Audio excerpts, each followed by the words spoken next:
From a country which is famous for protests to one which is infamous for crushing them. We're talking about China. Stifling dissent is an old policy of the Chinese state, and here's the latest addition to it: exit bans. In fact, they're not new. China has been using exit bans for a while, only now they use it more aggressively. What are exit bans? Quite simply, this is China banning the exit of critics from the country. They're not allowed to leave China. In 2016, there were less than 5,000 such cases. By 2020, the number touched 39,000. So Beijing banned 39,000 people from leaving China in the year 2020. And that's most likely an undercount. Says who? A report released by a rights group called Safeguard Defenders. They say it can take 2 years for exit ban data to be uploaded. So the actual number of people trapped by China could be much higher. Which brings us to another question. How are these exit bans imposed? Through a series of draconian laws. China has a total of 15 laws for this, 15 laws that enable exit bans. 5 of these laws were passed between 2018 and 2022, and the laws are absurd. I'll give you an example. There's something called the supervision law in China. It allows exit bans on people under investigation. So if you're facing a probe, you cannot leave. Fair enough. But it gets worse. You may or may not be a suspect. If you're connected to an investigation in any way, you cannot leave China. So witnesses, lawyers, or anyone else Beijing deems connected can be trapped. And you can bet the laws are being misused. The report says, and I quote, "Since Xi Jinping took power in 2012, China has expanded the legal landscape for exit bans and increasingly used them, sometimes outside legal justification, on everyone from activists to foreign journalists, and for transnational repression and other coercive practices." Next question. Why does China do this? The answer again lies in the report. It says, and I'm quoting again, "The bans are used to silence activists, pressure family members to return to China to face investigation, intimidate foreign journalists as a tool of hostage diplomacy, and to control ethnic, religious groups." Basically, these bans are used to bring critics and dissenters to heel. And China has been using such means for decades now. Take the Tiananmen Square protesters. The protest happened in 1989. The state carried out a brutal massacre. Hundreds of civilians were killed because they protested. Many of those who survived fled the country. But their families were still in China, and those family members were not allowed to leave. So the protesters had to go back and face arrest if they wanted to meet their families again. Like I said, China has been doing this for years. It has been harassing its own people. But under Xi Jinping, the scope has widened. Now they use exit bans against foreign journalists too. It's an intimidation tactic. You criticize China and they may trap your reporter. Then comes hostage diplomacy. You make a move against China and they may trap your citizens, because exit bans apply to foreign nationals too. It's quite a devious take on foreign relations. And of course, China uses it to control ethnic and religious minorities. The most glaring example is Xinjiang, where more than 1 million Muslims have been jailed and persecuted by the Chinese state. Some escaped and told the horror stories to the world, but their families were left behind.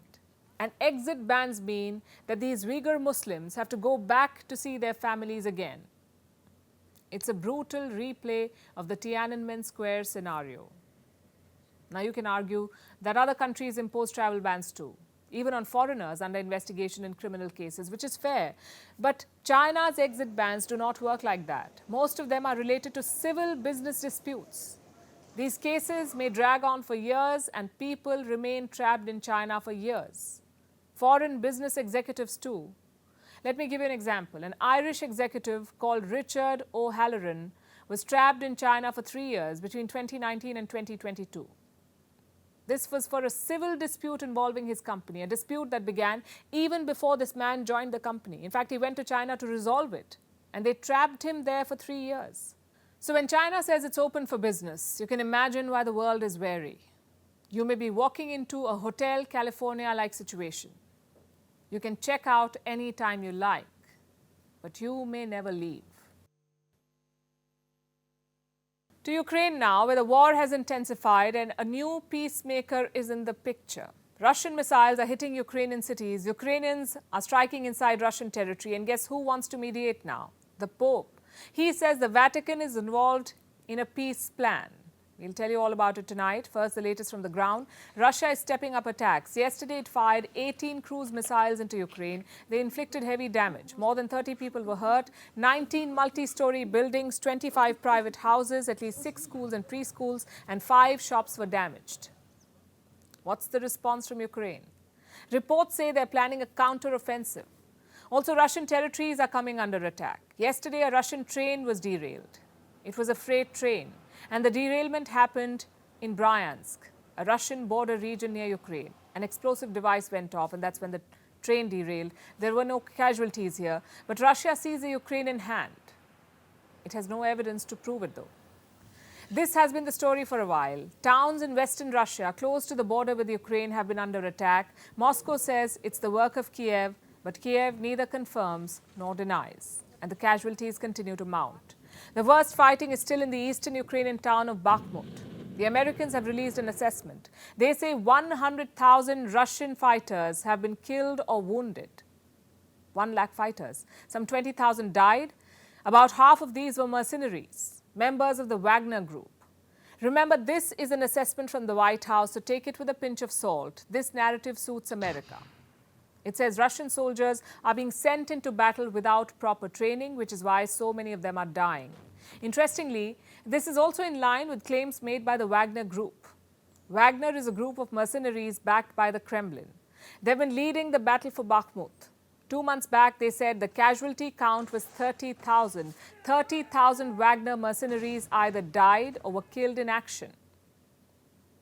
And yesterday, the Wagner chief hit out at Moscow. He said they should send weapons or his fighters will leave.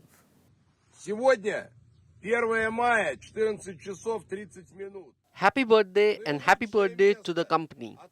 If the company is destined to die, it won't be at the hands of the Ukrainian army or NATO, but because of our domestic bureaucrats. So these are Thompsons. I have tens of thousands of these Thompsons, brand new, factory oiled. This is a packing slip. The Ukrainians have been checking it all. The last one was in 2016. You don't need to do it more often than that. I propose putting out an advertisement on Avito. I'll exchange these weapons, which are sufficient for a 1 million-strong army, for 300 tons a day of close-range artillery. That's the level of desperation. He wants to swap weapons for artillery. There's been no response from Moscow, but the Russian defense minister did admit that there is a need to speed up production. Let me quote from what Sergei Shoigu said.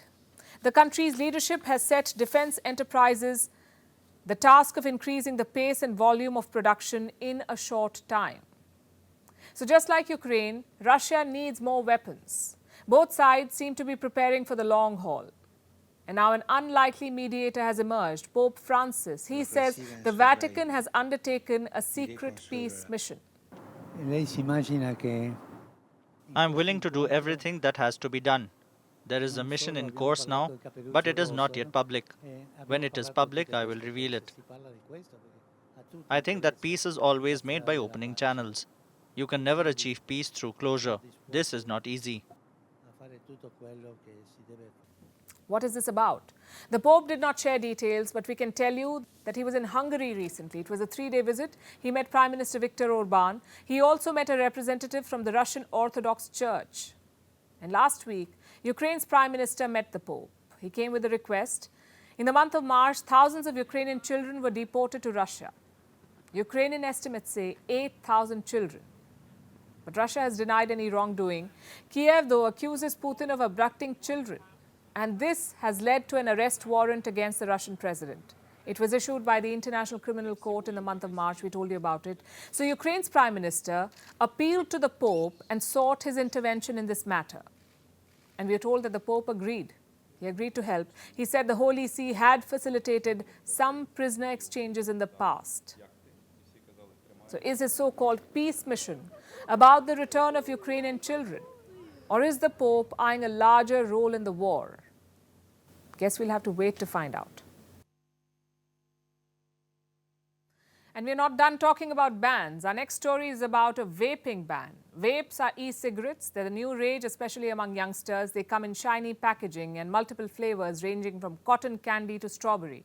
They're marketed as a safe alternative to smoking because they contain only nicotine and not tobacco. But they aren't without risks. In fact, they've created a whole new generation of nicotine addicts. Vapes have become a danger no one saw coming. And as we speak, there are over 82 million vape users worldwide.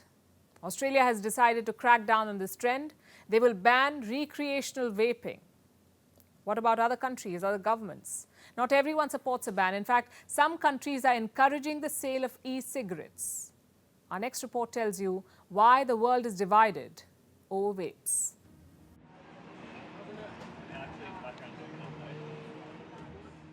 Vapes are e-cigarettes, but they can seem so much more than that. They enter lives almost like a savior. With promises of helping you quit smoking, you're attracted to their shiny packaging and their multiple flavors, like blueberry, strawberry, raspberry. Okay, let's cut to the chase, all the berry flavors. And then maybe the cotton candy flavor as well. Vapes are picked up from local grocery stores. After all, they're placed at such a convenient position, often right next to chocolates and candies. So you try one, and the game begins. And before you know it, you've been duped. Vapes are electronic devices. They simulate smoking. They heat a liquid, one that usually contains nicotine, and vapes turn it into a vapor that users inhale. So instead of smoke, you inhale vapor. It sounds harmless, which is probably why it's so popular. 6% of people in the UK vape. 1 in 20 Americans. In 2019, more than 3 million vapes were sold in India. But popularity of vapes says nothing about the reality of its risks. It can cause lung injuries and increase the likelihood of having a heart attack. It also causes throat irritation, bleeding gums, headaches, and nausea. And most importantly, it has gotten an entire generation addicted to nicotine because it disproportionately affects the young. Australia sees this, so it has decided to ban recreational vaping. Because like most of the world, vapes have exploded in popularity in Australia as well. And again, they mostly harm the young. 1 in 6 Australians aged 14 to 17 has vaped. Also 1 in 4 people between 18 to 24 years of age. The situation is so bad that some schools are installing vape detectors. Some countries are on the same page as Australia, like Singapore and Thailand. They too have banned vaping. But other countries do not share this outlook, like the UK. Last month, they announced a new initiative. It's called Swap to Stop. They're trying to wean smokers off tobacco and onto vaping. And they have made it easier for smokers. They'll now be able to access vaping starter kits. And maybe they're coming from a place of logic. Between 2020 and 2021, the number of vapers increased in the UK, the number of smokers decreased. Experts say the two could be partly related. Regardless, there is not enough data to prove this. And this is surely not a duration long enough to base decisions on. But what's clearer is how negatively vaping affects its users, especially teenagers. Their brains are more vulnerable to nicotine. Apart from physical problems, nicotine also causes psychiatric ones. It interferes with their brain development.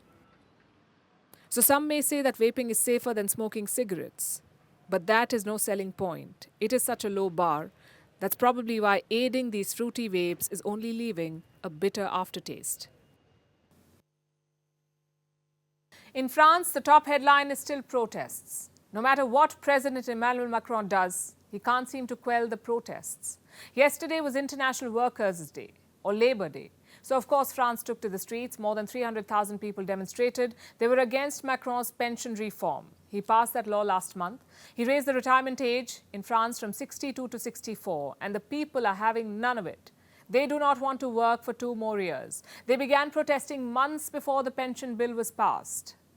When Macron signed the law last month, he lit the fuse, and the fires are spreading across the country, quite literally. Fires were set across Paris and other cities yesterday. People are protesting in all kinds of ways. They're resorting to all kinds of measures to show anger. The latest threat involves the Cannes Film Festival.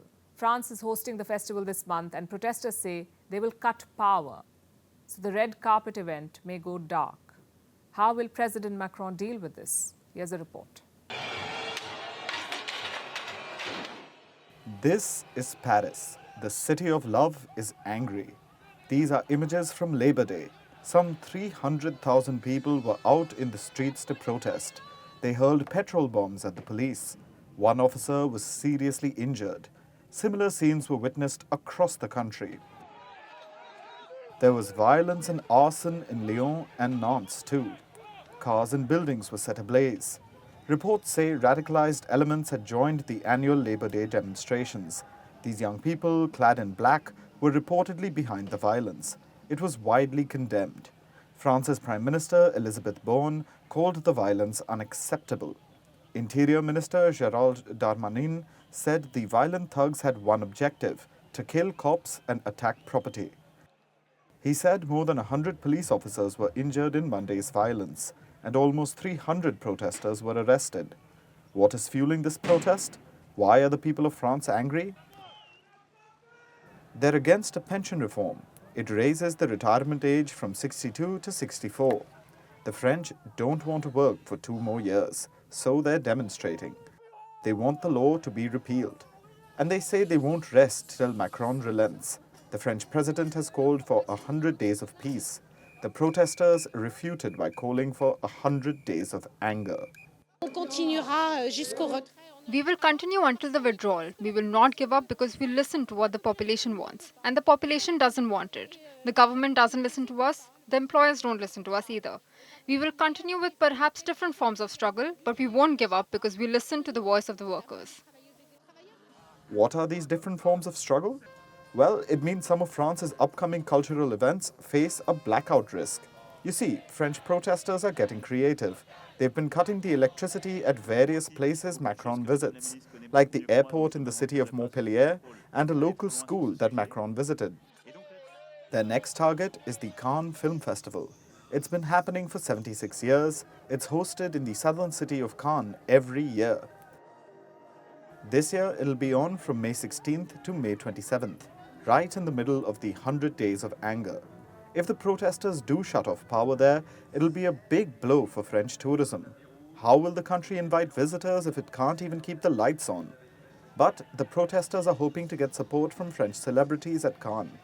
Several French stars have opposed the pension reforms too. In March, 300 celebrities wrote an open letter to Macron. They demanded that he withdraw the legislation. So these French stars may not mind a pitch-black red carpet. The Cannes Film Festival isn't the only event at risk. The Formula One Monaco Grand Prix and the tennis French Open may get their lights cut too. And despite the risks, despite the reputational damage to France, the protesters are determined. But for how long? I'm more determined than ever. Macron has to stay on for 4 more years. We will go on for 4 more years, no problem. I'm here. And there will be more of us. We will win in the end. I'm convinced. I'm convinced. Unless he backs down, it looks like Macron has a rough few years ahead of him. And now it's time for Vantage shots, images that tell the story. Starting with the US, the state of Illinois witnessed a massive dust storm. It caused many cars to crash. At least 6 people were killed. Many others were injured. The Indian Air Force participated in a multinational air exercise called Iniokos 23. It was hosted by Greece.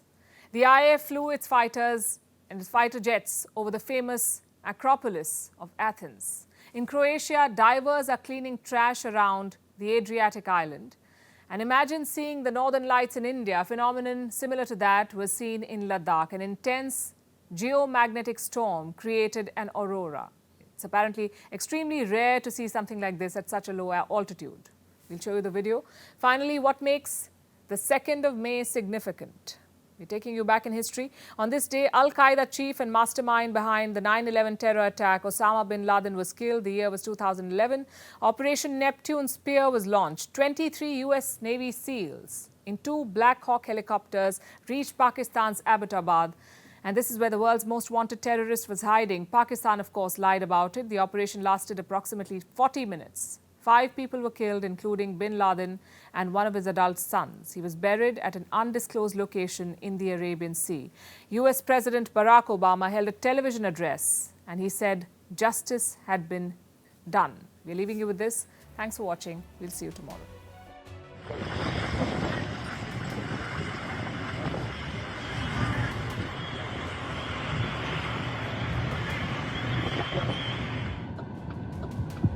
Oh shit.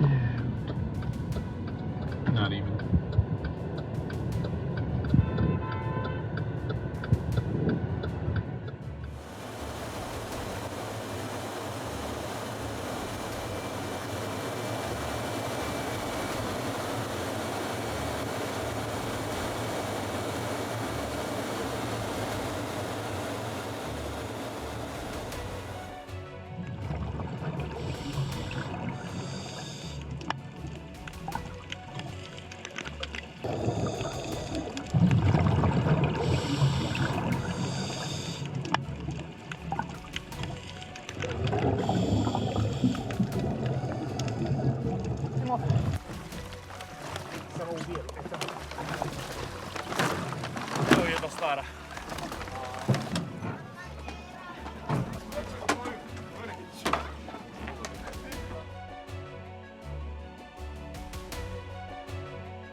The United States has conducted an operation that killed Osama bin Laden, the leader of al-Qaeda, and a terrorist who's responsible for the murder of thousands of innocent men, women, and children.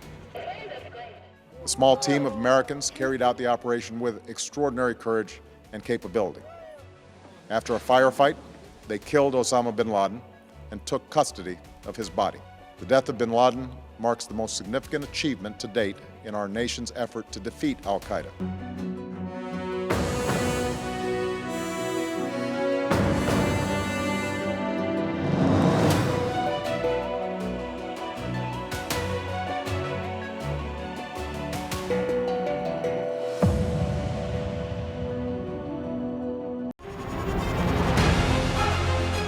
Email exchanges from inside the BBC, they talk about the risk of violating Indian laws. It's easier to rake up the freedom of speech debate, but does it give anyone a free pass to knowingly violate the law? America supports India because it needs India's support in return. And India is working with the US because it suits India's interests. This is how geopolitics works. Last night, he diffused a crisis with his defense minister. But today, Netanyahu was confronted with a new problem. His cabinet seems to have rebelled against him. The UK is looking at the Indian subcontinent to fill its coffers. That India seems to be negotiating from a position of power, like a partner and not a former colony.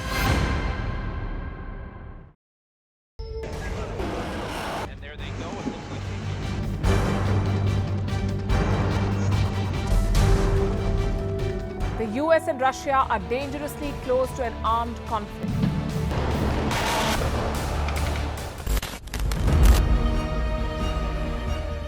This year, 2023, New Delhi will be the capital of global diplomacy.